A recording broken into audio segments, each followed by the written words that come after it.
Guys, welcome back to my YouTube channel. तो देखिए, आज हमारे घर पे छोटे बेबी का नामकरण और हमारे यहाँ पे जो लड्डू गोपाल जी आए थे उनका भी आज नामकरण है। दोनों का एक साथ नामकरण है। छोटा बेबी आया था 3 जुलाई और कान्हा जी आए थे हमारे 4 जुलाई। तो हमारे घर पे पंडित जी आ गई है। तो पंडित जी ने प्रॉपर तरीके से पूजा मैंने पहले से रेडी कर दी थी। तो पंडित जी को केवल आने के बाद थोड़ा सा ही पूजा में सामान लगाना पड़ा और पंडित जी बांध रहे थे छोटे बेबी को कलावा। ये जब छोटा बेबी कलावा बन रहा था, बहुत रो रहा था। तो जो पूजा कंप्लीट हुई तो पंडित जी अब करने लगे थे और छोटे बेबी को कलावा भी बांध रहे थे, क्योंकि छोटे बेबी को तो बंद करता। फिर उसकी मम्मा को और भैया बैठे थे, मम्मी यहाँ पे बाल बा रही थी।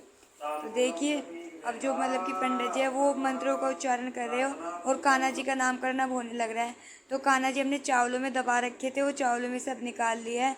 तो भैया उनका संकल्प लेते हुए उनके आगे प्रार्थना कर रहे हैं और हमने अपने कान्हा जी को पीतल की थाली में ही स्नान कराया। तो भैया पंचाग्रण तैयार था, तो भैया जल और दूध दही पानी ऐसे सब इनको चढ़ा रहे थे। ये पंचाग्रण बन जाता है, ऐसे सारी चीज़ों को चढ़ाकर दूध दही शहद और मिश्र मक्खन का हमने इनको भोग लगाया था। तो भैया बारी बारी से सारी चीज़ें चढ़ाने लग रहे थे और इनको ऐसे ही स्नान कराने लग रहे थे। कुछ मात्रा इनमें थोड़ी फिर कम ऐसे डलती है, कुछ फिर पंडित जी मंत्रों का उच्चारण कर रहे थे, क्योंकि आज इनमें प्राण भी डलते हैं। जो कहते हैं ना कि कान्हा जी में प्राण डलवाते हैं, वो प्राण भी डलेंगे। तो अब भैया इनको शहद अर्पित कर रहे थे और शहद के बाद भैया ने इनको करा बूरा अर्पित, क्योंकि फिर शहद के बाद बूरा इनको चढ़ाते हैं, क्योंकि इसके बाद ही चन्नामत बन जाता है जब पंचाग्रण कान्हा जी को चढ़ जाता है। तो भैया ने ऐसे बारी बारी करके एक एक चीज़ अर्पित कर दी थी। अब भैया बूरा अर्पित कर रहे थे इन पे। तो भैया इनको जैसे इनके ऊपर बूरा डाला, फिर बूरे से इनकी मसाज करी थी भैया ने, बॉडी मसाज। तो भैया ऐसे बारी बारी से कर रहे थे बड़े प्यार से। और फिर जब इनको मतलब कि बूरे की मसाज हो गई थी तो भैया ने इनको फिर से जल अर्पित करेंगे, जल से इनको स्नान कराएंगे अच्छी तरीके से। तो ऐसे पंडित जी अपना मंत्रों का उच्चारण कर रहे थे और भैया बारी बारी से इनको चढ़ा रहे थे। अब चल रही थी इनकी मसाज, तो भैया प्यार से इनकी मसाज कर रहे थे, फिर इनको नहला लिया और ये हमारा चन्नावत बन के तैयार हो गया। जो कान्हा जी का पंचाग्रण से स्नान कराया था वो चन्नावत। तो मैं पहनाने लगी थी कान्हा जी को कपड़े। ये मैं इनकी ड्रेस लेके आई थी, मैंने इनका ब्लॉग शूट किया था पर वो मेरे फ़ोन से डिलीट हो गया, मैं आपको नहीं दिखा पाई। तो मैं इनके कान्हा जी की ड्रेस लेके आई थी, ऑरेंज और ब्लू, बहुत सुंदर लग रही थी। माला भी लेके आई थी और थोड़ा थोड़ा इनका सामान लेके आई थी। कुछ तो जब मेरी फ्रेंड ने मेरे को गिफ्ट किया था तभी लेके आई थी।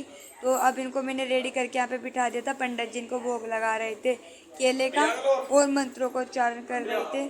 और पंडित जी फिर हमारे पूजा का विश्राम हो चुका था, फिर हमने यहाँ पे आहुति देनी स्टार्ट कर दी थी, क्योंकि अब यहाँ पे हवन होना शुरू हो गया था। तो सब बैठ करके आहुति दे रहे थे, बारी बारी से ऐसे लगे हुए थे सब। तो मैं तो नहीं आ रही हूँ क्योंकि मैंने फ़ोन साइड में रखा था और इधर से सब दिख रहे हैं और सभी मतलब कि बड़े प्यार से और ध्यानपूर्वक पूजा में बैठे थे। और ऐसे हमने 3-3 4-4 बार आहुति दी और आहुति दे करके फिर सब बैठे थे अच्छे से अपना, मतलब कि पापा भी आ गए थे पीछे से। तो पापा ने स्नान नहीं किया था पर फिर भी पापा ने का मन था आहुति देने का। तो पापा भी पूछ रहे थे सबसे कि भाई मैं नहाया नहीं हूँ, लेट आए थे पापा रात काम पर्पस से। तो पापा ने भी फिर आहुति दी थी। पंडित जी ने बोल रहे थे कि आप बिना नहाए दे सकते हो। तो पापा वहाँ पे खड़े खड़े आहुति दे रहे थे, क्योंकि पापा ने स्नान नहीं किया था तो इसलिए पापा खड़े खड़े आहुति दे रहे थे। तो फिर हमारी जितनी सामग्री बची थी वो भी हमने सारी हवन में अर्पित कर दी थी जल्दी जल्दी से। तो सब बैठकर पूजा में ध्यान दे रहे थे।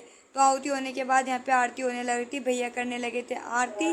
तो मैंने तो आरती कर ली थी पर फिर ब्लॉग कौन शूट करता, तो मेरा ब्लॉग शूट में भैया आरती कर रहे थे आराम से। तो पंडित जी भी हमारे साथ आरती स्वामी रक्षक तुम्हें के बाद फिर हमने अपने बेबी का नाम, हमारे बेबी के नाम का अक्षर जो निकला था वो निकला था नैश और कान्हा जी का नाम निकला था गोवर्धन। बहुत सुंदर नाम है इनका गोवर्धन। और बेबी का नाम लिख रहा था नैसे। तो कमेंट्स में ज़रूर बताना हम नैसे क्या नाम रखे। मेरे कान्हा जी का नाम तो माधव और गोवर्धन था। तो छोटे बेबी को अपना आशीर्वाद दे। ऐसे ब्लॉग में बने रहिए दोस्तों। Bye bye.